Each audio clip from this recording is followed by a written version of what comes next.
अब question number 4 जो है हम लोग का कि किसी ठोस लोहे के अर्धगोलक का व्यास 14 सेंटीमीटर हो तो उस अर्धगोलक के वक्रतल का क्षेत्रफल क्या होगा, उस अर्धगोलक के संपूर्ण तल का क्षेत्रफल क्या होगा, उस अर्धगोलक का आयतन क्या होगा। उसके बाद फिर बोल रहा है क्या कि उस अर्धगोलक के संपूर्ण तल को रंग किया जाए तो कितना खर्च होगा। यदि प्रति वर्ग सेंटीमीटर रंगने में 20 पैसा, यहाँ पे लिखा नहीं है, 20 पैसा खर्च हो, है ना। यदि प्रति वर्ग सेंटीमीटर रंगने में हमारा 20 पैसा खर्च हो रहा है तो प्रति वर्ग से मतलब कि पूरे संपूर्ण तल को रंगने का खर्च कितना है। और यदि प्रति घन सेंटीमीटर लोहे का वजन 10 ग्राम हो तो पूरे अर्धगोलक का वजन क्या है, पूरे अर्धगोलक का वजन क्या होगा, ये हम लोग को निकालना है। तो सबसे पहले हम लोग क्वेश्चन पढ़ लिए। क्वेश्चन पढ़ने के बाद हमारा जो फोकस रहता है मैक्सुलेशन टाइप के जितने सारे सम्स हैं उन सभी सम्स को बनाने का हमारा जो फोकस होता है वो कहाँ होता है। तो सबसे पहला हमारा फोकस वही होता है कि सम में पूछा क्या है। तो हम लोग देख रहे हैं क्या कि किसी ठोस लोहे के अर्धगोलक का व्यास दे दिया है और उस अर्धगोलक के वक्रतल का क्षेत्रफल पूछा। सबसे पहले हम लोगों से पूछ रहा वक्रतल का क्षेत्रफल क्या है। तो वक्रतल का क्षेत्रफल क्या है ये अगर हम लोग को निकालना है तो सबसे पहले दिमाग में हम लोग का यही बात आना चाहिए कि वक्रतल के क्षेत्रफल को निकालने का क्या कोई फार्मूला है। तो हाँ, वक्रतल के क्षेत्रफल को निकालने का फार्मूला क्या है, तो 2πr² है। ये क्या है, एक अर्धगोलक है। जरा देखिए अर्धगोलक का चित्र किस तरह का होता है, तो इस प्रकार का होता है, ये ऐसा इस तरह का कटोरी टाइप का, इस तरह की कटोरी होती है। तो कटोरी टाइप का अर्धगोलक का जो होता है वो मेरा एग्जाम्पल है ये।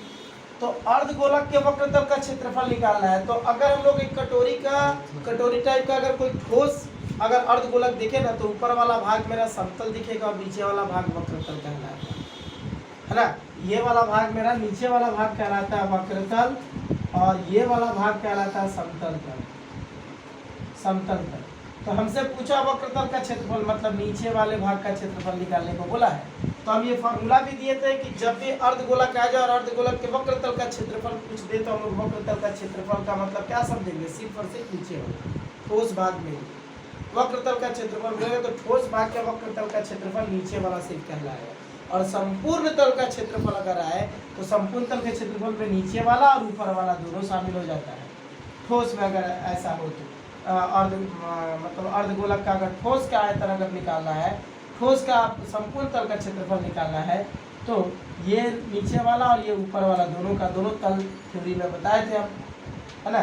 तो क्या हो जाएगा यहाँ पे कि फॉर्मूला होता है मेरा वक्रतल के क्षेत्रफल को निकालने का 2πr², किसका, अर्धगोलक का 2πr²।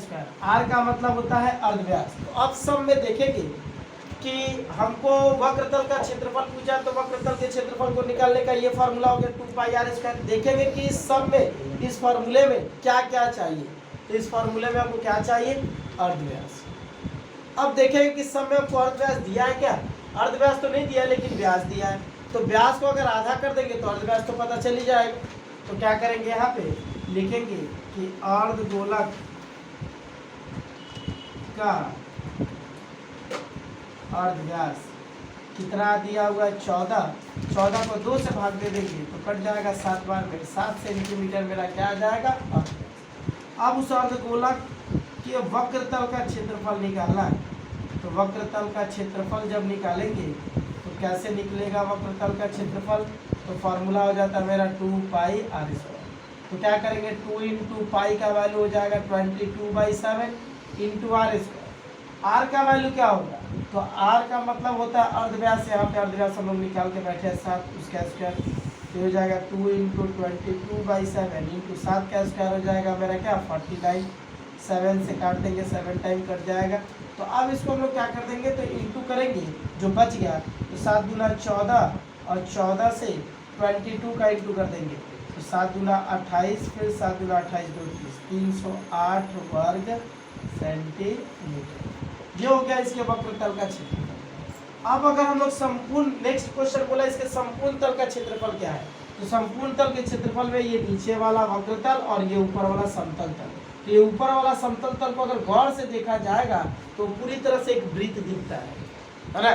तो हमको अगर संपूर्ण तल का क्षेत्रफल पूछा है अर्धगोलक का, तो अर्धगोलक के संपूर्ण तल का क्षेत्रफल अब हम लोग यहाँ पे निकालेंगे कि संपूर्ण तल का क्षेत्रफल कैसे निकलता है। तो अर्धगोलक के संपूर्ण तल का क्षेत्रफल का फॉर्मूला हम बताए हैं कि क्षेत्रफल का फॉर्मूला क्या हो जाता है संपूर्ण तल का, तो 3 पाई आर स्क्वायर होता है। फॉर्मूले में बताया है, थ्योरी में भी बताया है। अब क्या करेंगे, तो यहाँ पे वैल्यू पुटअप करेंगे, इधर पे पुटअप करके दिखा रहे हैं। तो 3 इंटू पाई, पाई का वैल्यू हो जाएगा 22/7 इंटू आर का वैल्यू कितना हो जाएगा 7 उसका स्क्वायर, ये हो जाएगा 3 इंटू 22/7 इंटू कितना हो जाएगा ये 7 का स्क्वायर, 7 का स्क्वायर मेरा हो जाएगा 49, 7 से 49 कट जाएगा 2 बार 7 बार में। तो अब इसको इंटू कर देंगे, ये हो जाएगा 22 तिया 66, ये 22 से 3 का इंटू कर दे 66 और फिर 7 से इंटू करेंगे तो 7 छक 42 का 2 और सेल 4 फिर 7 छक 42 4 46 462 वर्ग सेंटीमीटर। तो ये हो गया अर्धगोलक के वक्रतल का क्षेत्रफल और ये हो गया संपूर्ण तल का क्षेत्रफल का। अब नेक्स्ट क्वेश्चन पढ़ेंगे हम लोग आयतन, ठीक है। अर्धगोलक का आयतन जब निकालेंगे तो इसका फॉर्मूला हो जाता है 2/3 पाई आर क्यूब। तो 2/3 इंटू पाई का value 22/7 into R cube. R का वैल्यू दिया हुआ है मेरा 7, अभी हम लोग निकाले थे तो 7 पुटअप कर दिए उसका क्यूब। तो 2/3 इंटू 22/7 इंटू 7 का क्यूब हो जाएगा मेरा 343। 7 से 343 को काटेंगे तो 49 हो जाएगा। अगर ये 7 कुछ बड़ा सा संख्या रहता है, जैसे मान लेते हैं कि 21 रहता है या 14 रहता है, तो उसको 3 बार इंटू करके यहाँ पे बैठाने की जरूरत नहीं है, इंटू के फॉर्म में रखेंगे। 7 एक छोटी सी संख्या है, हम लोग इसका क्यूब याद भी रखते हैं तो इसीलिए क्यूब लिख दिया, नहीं तो हम लोग इंटू के फॉर्म में ही रखेंगे तो काटने में सुविधा होगा और फिर बाद में उसको हम लोग मल्टीप्लाई कर सकते हैं। तो काटेंगे तो 49 आएगा। अब इसको इंटू करेंगे तो 22 से 2 का इंटू करेंगे तो हो जाएगा 44, है ना। 22 से 2 का इंटू अगर करेंगे तो ये हो जाएगा मेरा क्या 44 और फिर उसके साथ 49 का इंटू कर रहे हैं, ये हो जाएगा 9 चौके 36 का 6 और सेल 3, फिर 9 चौके 36 और 3 39, ठीक है।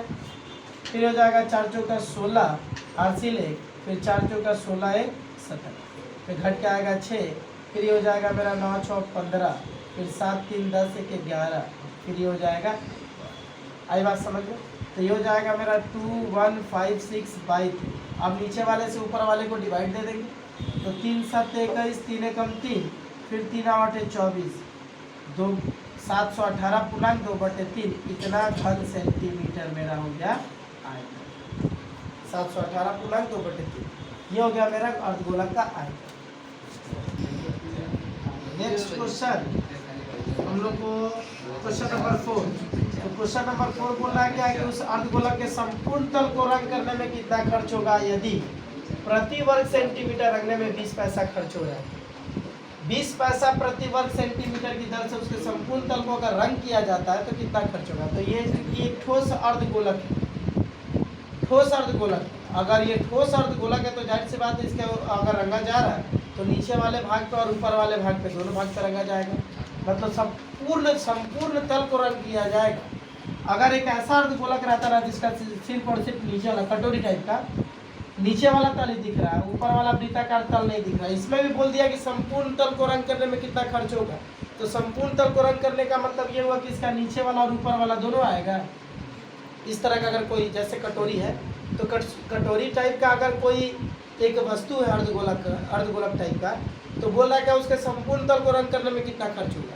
तो संपूर्ण तल को रंग करने का मतलब ये बोल दिया क्या कि नीचे वाला तल और ऊपर वाला तल दोनों रंग कर दिया। अगर एक कटोरी टाइप का अगर कोई मतलब कि ये हो कोई वस्तु हो तो संपूर्ण तल को रंग करने का मतलब सिर्फ और सिर्फ इसके वक्र तल को रंग करा, ऊपर वाला तल तो है ही नहीं। आई बात समझ में। तो यहाँ पे ठोस अर्धगोलक है, ये ठोस अर्धगोलक है तो ठोस अर्धगोलक का मतलब उसका नीचे वाला तल भी दिखेगा वक्र तल और ऊपर वाला तल भी दिखेगा। तो अगर रंग किया जा रहा तो नीचे वाला और ऊपर वाला दोनों तल पे रंग किया जाएगा, मतलब पूरी तरह से संपूर्ण तल को रंग किया जा रहा है। तो यहाँ पे लिखा जाएगा कि संपूर्ण तल को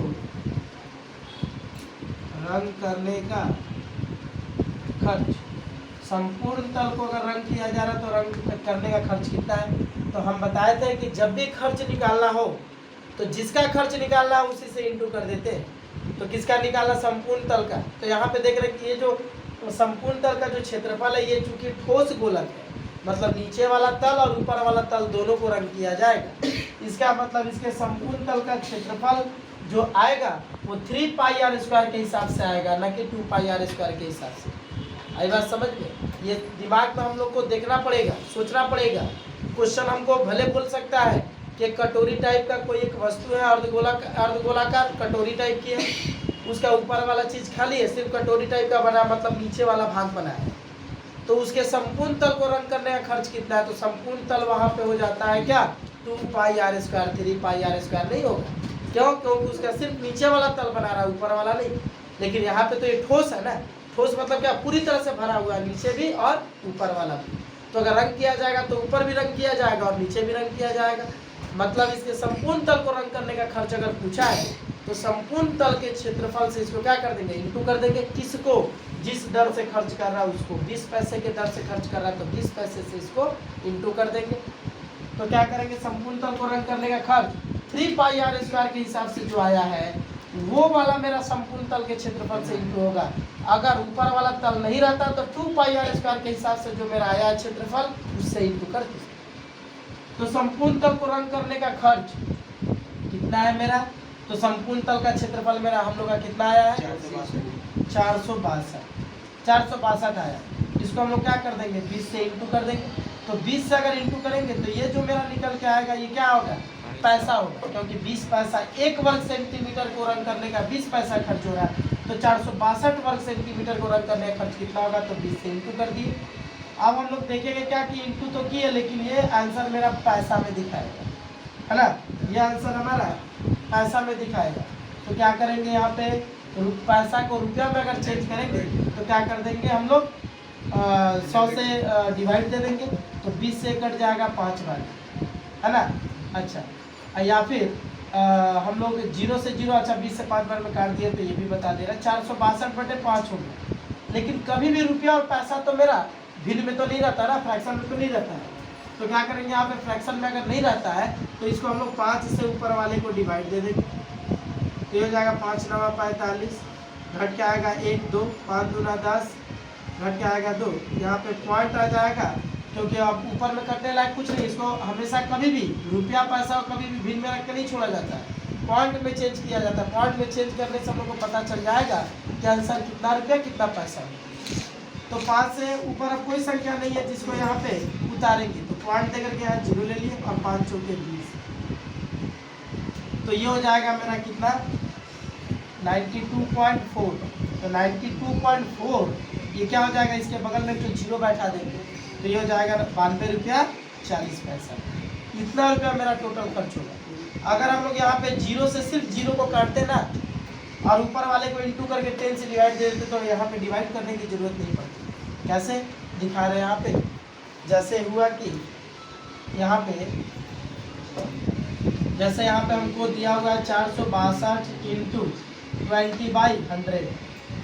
तो 1 0 से 1 0 काट दिए। अब पूरी तरह से तो कटने वाला है नहीं, तो दिख रहा है तो नहीं कटेगा। तो ऊपर का ऊपर इंटू, नीचे का नीचे इंटू। तो ऊपर जब इंटू करेंगे तो 400 और 924 हो जाएगा बटे 10। आई बात समझ में? अब एक के पीछे 1 0 तो 0.1 का स्थान इधर खसक जाएगा, भाग देंगे तो 92.4 और 4 आ जाएगा। उसके बगल में हम लोग 0 बैठा देंगे। तो क्या हुआ? यहाँ पे अगर काटे तो भाग देना पड़ा। जिसको दशमलव बिंदु का भाग आता है वो तो समझ जाएगा, और जिसको नहीं आता है वो क्या करेगा? तो उससे तो होगा नहीं। तो यहाँ पे देख रहे हैं क्या कि इस हिसाब से अगर करेंगे ना तो नीचे एक के पीछे 0 का फॉर्म रहेगा। तो पॉइंट में चेंज करना, बिना तो भाग दिए ही हम लोग पॉइंट में चेंज कर सकते हैं। तो संपूर्ण तल को रंग करने का खर्च कितना है? ये हो गया मेरा आंसर। आप बोल रहे हैं क्या क्वेश्चन नंबर 5 कि यदि प्रति घन सेंटीमीटर लोहे का वजन 10 ग्राम हो तो पूरे अर्धगोलक का वजन ज्ञात करो। बोला क्या कि प्रति घन सेंटीमीटर लोहे का वजन कितना है? 10 ग्राम। तो पूरे अर्धगोलक का वजन ज्ञात करो। तो हम लोग देख रहे हैं क्या कि जब पूरे अर्धगोलक का जब वजन हम लोग निकालेंगे तो अर्धगोलक का वजन किसके कारण दिख रहा है? उसके अंदर जो लोहा है उस लोहे के कारण दिख रहा है। अर्धगोलक का जो वजन है उसके अंदर जो लोहा है उस लोहे के कारण उसका वजन दिख रहा है। नाम तो उसका अर्धगोलक दिया गया, लेकिन उसका वजन किसके कारण दिख रहा है? लोहे के कारण। उसके अंदर जितना लोहा है उस लोहे के वजन के कारण अर्धगोलक का वजन है। तो उसके अंदर कितना लोहा है, जितना भी लोहा होगा उसका वजन उसी हिसाब से निकलेगा। तो उसके अंदर कितना लोहा है ये जानने के लिए क्या करेंगे, उसका आयतन ज्ञात करेंगे। तो लोहे का आयतन निकल के जितना आएगा उसी आयतन का वजन हमसे पूछ रहा है। तो लोहे का पूरे आयतन का वजन जितना होगा अर्धगोलक का वजन भी वही आएगा। लोहे के पूरे आयतन का वजन जितना निकल के आएगा अर्धगोलक का वजन भी वही होगा, क्योंकि अर्धगोलक तो लोहे से बना है। लोहे का वजन से ही अर्धगोलक का वजन देखा जाएगा। तो यहाँ पे जब हम लोग लोहे का वजन जब निकालेंगे तो यहाँ पे 10 ग्राम नहीं कटेगा, नहीं, यहाँ पे हम लोग 9 ग्राम कटेंगे। तो यदि प्रति घन सेंटीमीटर लोहे का वजन 9 ग्राम हो तो पूरे अर्धगोलक का वजन क्या होगा? तो लिखा जाएगा कि अर्धगोलक का वजन। तो वजन निकालने के लिए हम पहले भी बताया कि जब भी वजन निकाला जाएगा तो हम लोग किसका वजन निकाल रहे हैं? अर्धगोलक का वजन। अर्धगोलक का वजन मतलब लोहे के आयतन का वजन, अर्धगोलक के आयतन का वजन। तो आयतन से इंटू कर देंगे, क्योंकि 1 घन सेंटीमीटर का वजन दिया हुआ है 9 ग्राम। तो पूरे आयतन का वजन कितना होगा? तो पूरे आयतन का वजन निकालने के लिए इसको इंटू कर देंगे। तो यहाँ पे इसका आयतन हम लोग का कितना आया था? 2156/3 है ना। इसको 9 से इंटू कर देंगे, ये 9 से इंटू कर देंगे तो 3 से 9 कट जाएगा 3 बार में। उसके बाद जब बचेगा उसको इंटू करेंगे तो 6 3 18, 5 3 1 15 1 16, फिर 3 1 3 1 4 और 3 2 6। इतना ग्राम आया मेरा। लेकिन ग्राम में तो आंसर लिखेंगे नहीं, क्या करेंगे? इसको 1000 से भाग दे देंगे तो हमको ये किस में मिल जाएगा? किलोग्राम।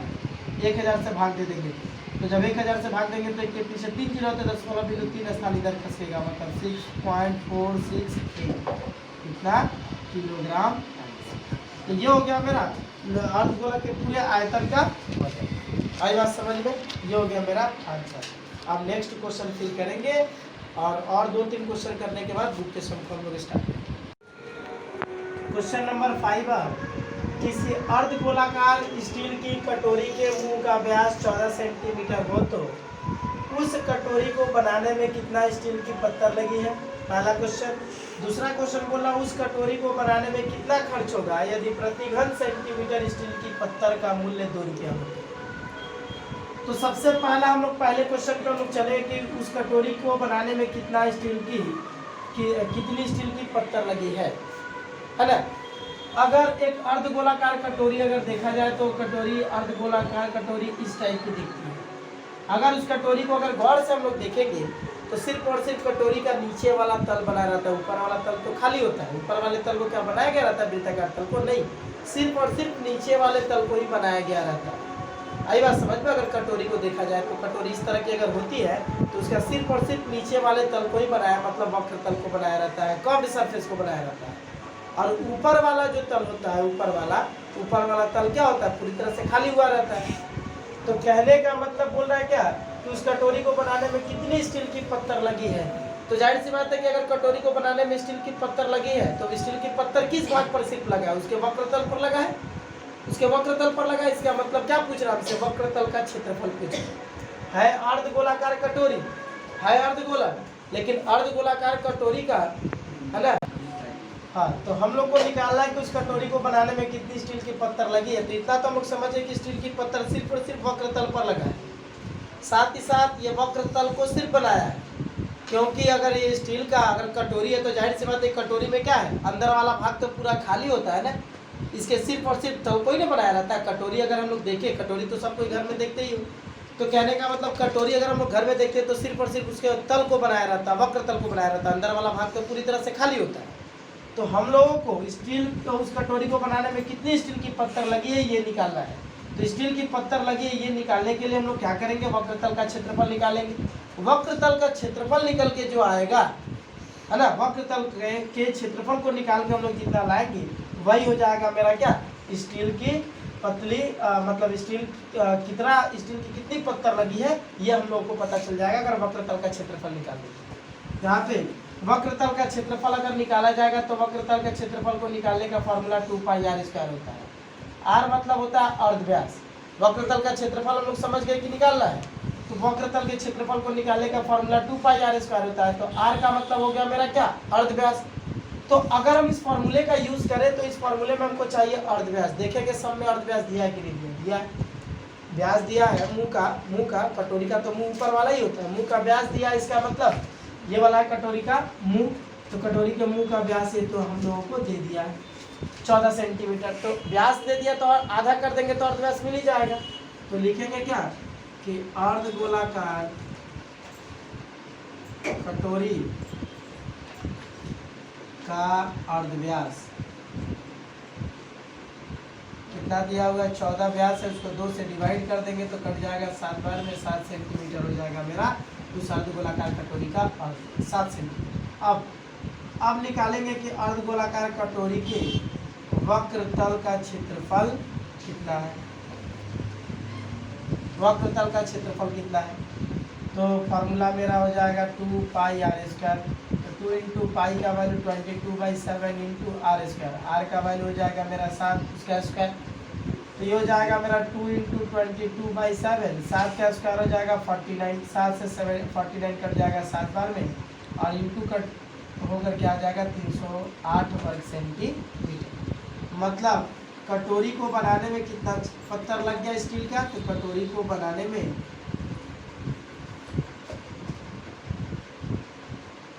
स्टील की पत्थर लगी है बराबर कितना, तो 308 वर्ग सेंटीमीटर।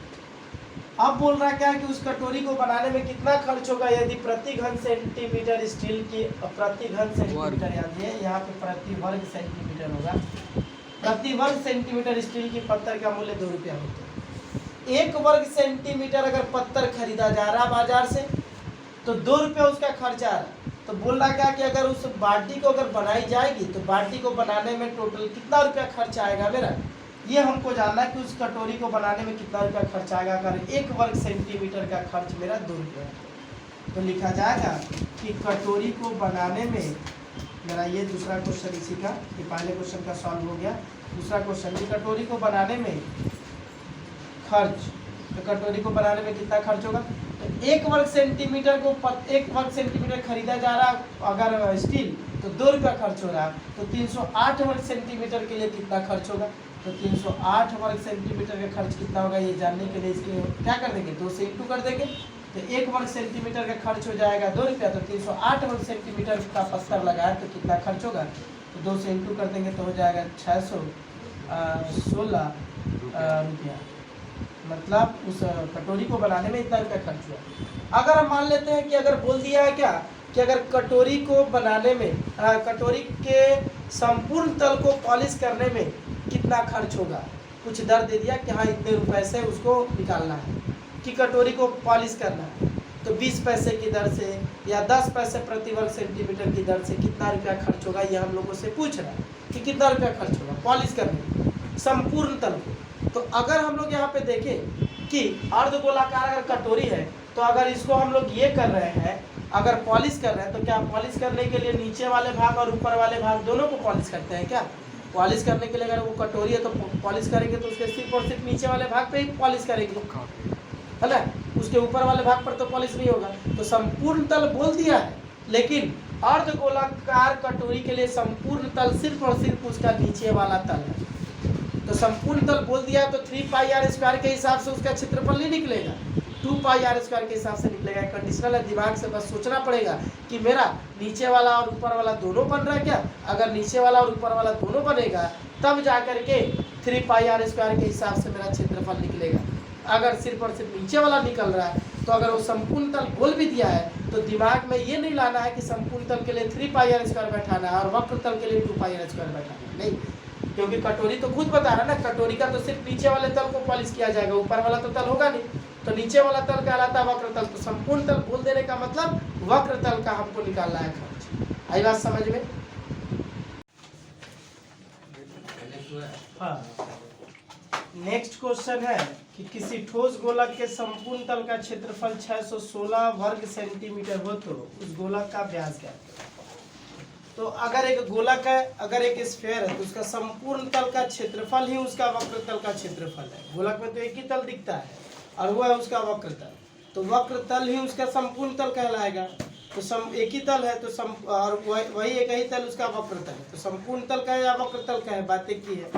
तो एक गोलक, एक ठोस गोलक के संपूर्ण तल का क्षेत्रफल 616 वर्ग सेंटीमीटर हो तो उस गोलक का व्यास ज्ञात करो। उस गोलक का व्यास हमको निकालना है कि उस गोलक का व्यास क्या होगा, है ना।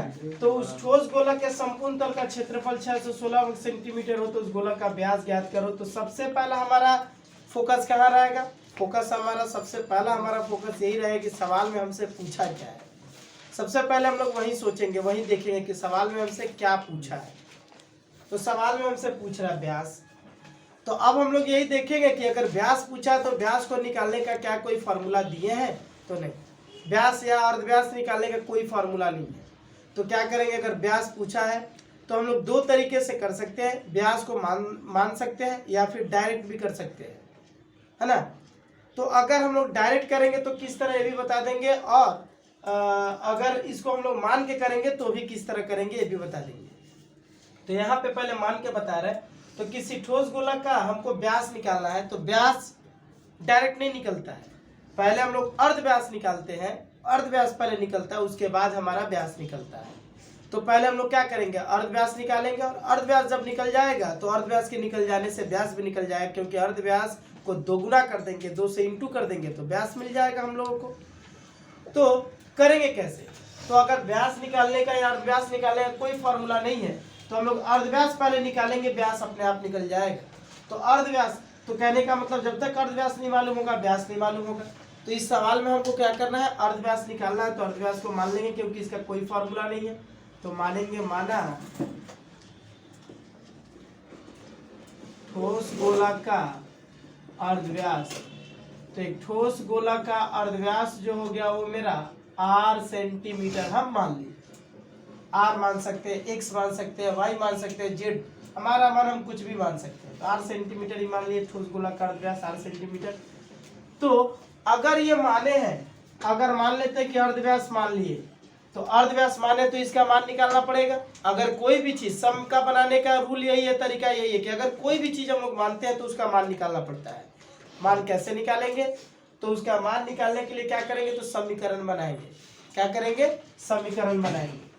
तो समीकरण बनाएंगे तो समीकरण बनेगा कैसे, तो सवाल में जो दिया हुआ वही निकाल के बराबर दिखाएंगे, या फिर सवाल में अगर खुद बोल दिया कि ये दोनों चीज को बराबर दिखा दो तो वही बराबर दिखा देंगे।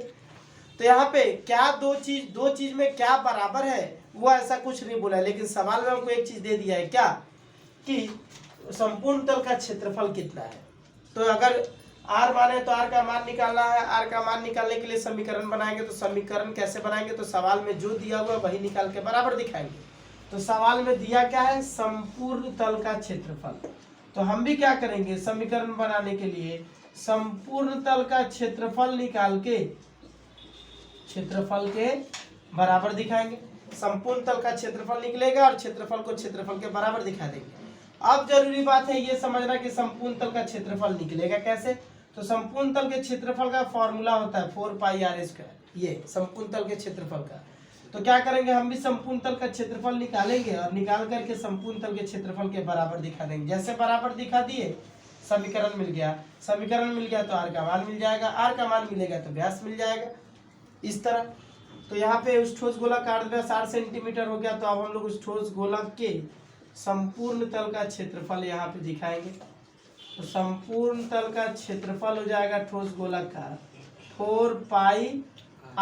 तो r की जगह पे अर्धव्यास होना चाहिए, जो अर्धव्यास हम इस गोलक के लिए ले रहे हैं। तो अर्धव्यास गोलक के लिए क्या ले रहे हैं, ये r ही ले रहे हैं। तो इतना वर्ग सेंटीमीटर। तो बाई ATP, ये जो मेरा संपूर्ण तल का जो क्षेत्रफल आया 4πr², इस क्षेत्रफल को क्षेत्रफल के बराबर दिखा देंगे, दिखा दिए, बन गया एक इक्वेशन। अब सॉल्व करेंगे तो 4 × पाई का मान 22/7 × r² बराबर 616। तो 22 से 4 का इंटू कर देंगे तो हो जाएगा 88/7 × r² बराबर 616। तो r² बराबर 616, 88/7 जो यहाँ पे इंटू करा उधर जाकर के डिवाइड करेगा, 7/88 हो जाएगा। उलट जाएगा, इधर गुणा करे तो उधर जाके भाग करेगा, और भाग करेगा मतलब उलट जाएगा। तो अब इसको काटेंगे, 11 से कट जाएगा 8 बार में, और ये 11 से कटेगा 11 × 5 = 55, 11 × 6 = 66, फिर ये 8 से कट जाएगा 7 बार में। तो r² बराबर यहाँ पे हो गया मेरा 7 × 7। हम चाहे तो गुणा कर भी सकते हैं और गुणा के रूप में भी रख सकते हैं, क्योंकि यहाँ से स्क्वायर को हटाना है। गुणा के रूप में रखेंगे तो मेरे लिए और भी ज़्यादा ठीक रहेगा। क्यों? क्योंकि हम लोग वर्गमूल निकालेंगे तो पेयर नंबर मेरा बाहर निकलता है। तो यहाँ से जब हम लोग r का मान निकालेंगे तो स्क्वायर हटेगा, तो स्क्वायर हटेगा तो बराबर के उस तरफ का क्या निकलेगा? वर्गमूल। तो वर्गमूल निकलेगा तो 2 × 7 का 1 × 7 पेयर के रूप में बाहर निकल गया है, यही हो गया मेरा वर्गमूल। तो r = हो गया क्या? 7। r मतलब हो गया अर्धव्यास। तो कहने का मतलब गोलक का अर्धव्यास हमको पता चल गया कि अर्धव्यास कितना है। तो गोलक का अर्धव्यास हो गया 7 सेंटीमीटर। तो हमको निकालना इसका व्यास, तो व्यास हो जाएगा 7 से 2 का इंटू कर देंगे, मतलब 2 गुना, तो ये हो जाएगा 14 सेंटीमीटर इसका व्यास। ये हो गया मेरा आंसर। हाँ, यहाँ पे r² है, r² से r का मान निकालेंगे तो बराबर के उस तरफ का वर्गमूल चला जाएगा, तो r का वैल्यू 7। हाँ, अब इसके बाद का जो क्वेश्चन है वो क्या है कि किसी ठोस गोला का आयतन 4851 4851 घन सेंटीमीटर हो तो उस गोलक के वक्र तल का क्षेत्रफल ज्ञात करो। यहाँ पे बोल दिया है गोलक है, उस गोलक का आयतन हम लोगों को दे दिया है और बोल रहा है क्या? तो उसके वक्र तल का क्षेत्रफल क्या होगा। तो मेंसुरेशन वाले सम में हम लोग कैसे करते हैं? तो सबसे पहला फोकस हमारा कहाँ जाता है? तो जो क्वेश्चन किया उसी पर जाता है। क्वेश्चन हमसे किया क्या है, क्या पूछ रहा है, तो हम लोगों से क्वेश्चन कर रहा वक्रतल का क्षेत्रफल क्या है। तो सबसे पहले वक्रतल का क्षेत्रफल क्या है, तो हम लोग सबसे पहले वक्रतल के क्षेत्रफल को निकालने का सोचेंगे कि वक्रतल का क्षेत्रफल कैसे निकलेगा, है ना। वक्रतल का क्षेत्रफल पूछा तो सबसे पहले सोचेंगे कि वक्रतल का क्षेत्रफल कैसे निकलेगा, इसका कोई फार्मूला है कि नहीं है, यही सोचेंगे, है ना। तो वक्रतल के क्षेत्रफल अगर पूछा तो सोचेंगे कि वक्रतल के क्षेत्रफल का क्या कोई फार्मूला होता है, तो हाँ होता है। क्या होता है? 4πr² होता है मेरा वक्रतल का क्षेत्रफल निकालने का फार्मूला। तो अब देखेंगे कि जो फार्मूला होता है उस फार्मूले में हमको क्या चाहिए जिससे कि इसका मान निकाल सके हम लोग वक्रतल का क्षेत्रफल का। तो देख रहे हैं क्या कि 4π का तो मान पता ही रहता है, r मतलब हो गया अर्धव्यास, मतलब गोलक का अगर अर्धव्यास हमको पता है तो हम लोग उसके वक्रतल का क्षेत्रफल निकाल सकते हैं, अगर गोलक का अर्धव्यास हम लोगों को पता है तो अब कैसे करें? गोलक का अर्धव्यास अब कैसे निकालेंगे? गोलक का अर्धव्यास देखेंगे सवाल में हम लोग को दिया है कि नहीं दिया है। अगर गोलक का अर्धव्यास दिया है तो हम लोग सम बना सकते हैं। तो वक्रतल का क्षेत्रफल निकालने के लिए हमको अर्धव्यास चाहिए, और जब सम हम लोग पढ़ लिए तो सम पढ़े और देख रहे क्या कि सम में पूरे सवाल में हम लोग कहीं अर्धव्यास का जिक्र नहीं किया, अर्धव्यास दिया ही नहीं। व्यास भी देता तो आधा करके अर्धव्यास निकाल लेते, तो व्यास भी नहीं दिया, नहीं अर्धव्यास दिया, कुछ नहीं दिया है। दिया क्या है? आयतन।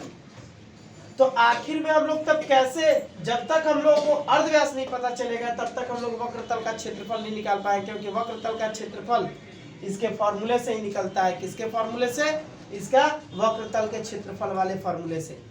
तो जब तक हम लोग को अर्धव्यास पता नहीं चलेगा तब तक हम लोग, जब तक अर्धव्यास नहीं पता चलेगा तब तक हम लोग आयतन नहीं निकाल पाएंगे। तो कैसे हम लोग वक्रतल का क्षेत्रफल निकालेंगे, कैसे हम लोग अर्धव्यास पाएंगे, है ना। जब तक अर्धव्यास नहीं पता चलेगा तब तक वक्रतल का क्षेत्रफल नहीं पता चलेगा। तो अर्धव्यास कैसे निकालेंगे, कैसे पाएंगे हम? आयतन दिया हुआ है तो क्या करेंगे? अगर अर्धव्यास नहीं पता तो सबसे पहले अर्धव्यास को हम लोग मान लेते हैं। इसके पहला वाला सम हम मान करके दिखाते हैं, ये बिना माने दिखाएंगे, डायरेक्ट दिखाएंगे, जिसमें हम अर्धव्यास को मानता हुआ दिखाएंगे। डायरेक्ट करेंगे तो उसमें लगेगा कि हाँ अर्धव्यास हम मान रहे हैं।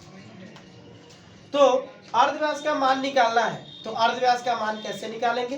तो समीकरण बनाते हैं। डायरेक्ट अगर करेंगे तो उसमें मानेंगे नहीं, समीकरण बनाएंगे। समीकरण बनाएंगे, समीकरण कैसे बनाएंगे? तो सवाल में जो दिया हुआ वही निकाल के बराबर दिखाएंगे। समीकरण बनाते हैं तो समीकरण बनाने का तरीका क्या है? सवाल में जो दिया हुआ वही निकाल के बराबर दिखाएंगे। अगर सवाल में बोल दिया कि ये दोनों चीज बराबर है तो उसको बराबर कर देंगे, नहीं तो सवाल में जो दिया हुआ वही निकाल के बराबर दिखाएंगे। सवाल में हमको क्या दिया? आयतन। तो हम भी क्या करेंगे? समीकरण बनाने के लिए आयतन निकालेंगे और आयतन को आयतन के बराबर दिखा देंगे। तो आयतन का फॉर्मूला हो जाता है 4/3πr³, 4851। तो कहने का मतलब क्या करेंगे हम लोग? आयतन निकाल करके आयतन के बराबर दिखा देंगे। तो आयतन का फॉर्मूला क्या होता है? यही आयतन निकाल करके आयतन के बराबर दिखाने का मतलब क्या हुआ? आयतन का फॉर्मूला को आयतन के बराबर दिखाएंगे, क्योंकि आखिर में ये जो आयतन आया है, जाहिर सी बात है ये आयतन इसी फॉर्मूले से ही आया होगा, इसी फॉर्मूले में आर के मान को बैठाने से आया होगा। तो इस फॉर्मूले को, आयतन के फॉर्मूले को, आयतन के जब बराबर दिखाएंगे तो यहाँ पे आर का मान कितना यहाँ छुपा हुआ है वो तुरंत पता चल जाएगा। डायरेक्ट करने में मानते नहीं है, लिखते हैं तो मानेंगे क्या? यहाँ पे अगर डायरेक्ट अगर कर रहे हैं तो क्या मानेंगे? अर्धव्यास नहीं मानेंगे तो क्या लिखेंगे? आयतन को आयतन के बराबर दिखाएंगे। तो यहाँ पे लिखेंगे कि गोलक का आयतन कितना होता है हमारा 4/3 पाई आर क्यूब। यहाँ पे अर्धव्यास नहीं माने, अर्धव्यास नहीं माने, जो दिया हुआ वही निकाल के बराबर दिखा रहे। तो क्या दिया हुआ हम लोगों को? आयतन। तो आयतन को आयतन के बराबर दिखाएंगे। तो पहले गोलक का आयतन क्या है ये पहले लिख लिया जाए। तो गोलक का आयतन 4/3 पाई आर क्यूब होता है। ये इसमें आर जो दिख रहा है वो आर क्या है? तो आर है अर्धव्यास। तो डायरेक्ट करने का मतलब अगर ब्रैकेट में हम लोग लिख दिए कि आर का मतलब अर्धव्यास होता है, तो ये उसी सम को वापस मतलब मानता हुआ दिखा दिया। कैसे? आर इक्वल टू अर्धव्यास लिख लिए ना, तो यही बता दिया कि हम लोग आर को मान लिए, मतलब आर क्या है? तो अर्धव्यास, अर्धव्यास को मान लिए। ब्रैकेट में अगर आर इक्वल टू अर्धव्यास लिख देते हैं तो ये हमको मानता हुआ दिखा देगा। तो सवाल में अगर नहीं मानते हैं तो क्या करेंगे? जो दिया हुआ वही निकाल के बराबर दिखाएंगे। तो सवाल में क्या दिया था? आयतन, आयतन को आयतन के बराबर दिखा दिया। आयतन को, ये हो गया आयतन, अब इस आयतन को इस आयतन के बराबर दिखा देंगे। यहीं पे बन जाएगा मेरा एक समीकरण। तो बाई एटीपी ये जो मेरा आयतन हुआ है, इस आयतन को आयतन के बराबर दिखा दिए, आयतन को आयतन के बराबर दिखाए। अब क्या करेंगे? यहाँ पे सॉल्व करेंगे इसका 4/3 इंटू पाई का मान 22/7 इंटू ये आर क्यूब इक्वल टू 4851। फिर जब यहाँ से आर क्यूब का वैल्यू निकालेंगे, आर क्यूब का जब वैल्यू निकालेंगे, आर क्यूब मतलब आर का सिर्फ, तो आर क्यूब का जब वैल्यू निकालेंगे तो बाकी जितना सारा पार्ट है आर क्यूब को छोड़ के बराबर के उस तरफ जाएगा। तो ये जितना सारा पार्ट यहाँ पे गुणा कर रहा सब उधर जाएगा तो भाग करेगा, और भाग करता है तो उलट जाता है। एक भिन्न एक तरफ से दूसरी तरफ जाएगा तो उलट देंगे, बस उलट देंगे उसको। तो 4/3 है तो उधर जाकर के 3/4 हो जाएगा। ये 22/7 है तो इधर जाकर के 7/22 हो जाएगा। उसके बाद इसको काटेंगे हम, जैसे कटेगा तो पहले काट देते हैं 11 से, 11 दूना 22, ये 11 चौक 44, फिर 11 चौक 44, 11 एकम 11। फिर ये मेरा अब नहीं कटेगा जी, अब कटने वाला नहीं है। तो जब नहीं कटेगा तो क्या करेंगे? यहाँ पे लिखेंगे R cube equal to 441 into 3 into 7/8। चाहे हम लोग 2 इंटू 2 इंटू 4 इंटू 2 कर सकते हैं।